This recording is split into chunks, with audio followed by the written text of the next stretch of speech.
Let's cook a steak. So today I've got a beautiful tomahawk steak. Took it out of the fridge about 40 minutes ago. Now we're just going to salt it all over with, well, salt, believe it or not. You want to use fine sea salt for this, and you want to use a lot more than you think you will need because a lot of it will fall off. Get all the sides, and then pepper it as well. Now get a preferably a cast iron pan, but any pan will really do, and put it on your highest heat possible and just let it sit there until it starts smoking like that.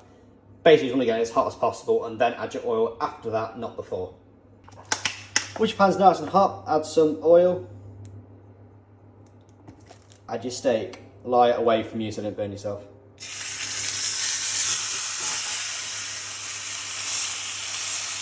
Now leave this, press it down for about 20 seconds. After about 3 or 4 minutes, give it a flip like that. And that is called the mild reaction, which is where the sugar on the steak caramelizes, giving it that nice brown colour. Right, it's going to go for about 3 minutes on this side, and now we'll add some butter.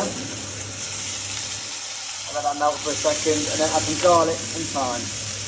Right, so my fire alarm actually went off during this point, which is not ideal. So the butter's darker than I want it to be, but now basically just baste it with a spoon, push another butter over it.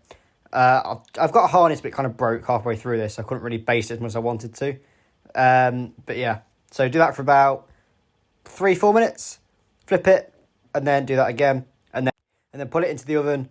Because this is such a big piece of meat, it's got to go to the oven to finish off. Not all pieces of meat need this, like thinner ones you won't need to do this with. But it's such a big piece of meat, I had to put it into the oven for like 5 minutes. Now I cooked it in that oven for about 5 minutes at 200 degrees, and it's now medium. Well, medium rare, 2 mediums, letting it rest up to medium. So get it left for about 5 to 10 minutes, and then we'll slice it. Right then.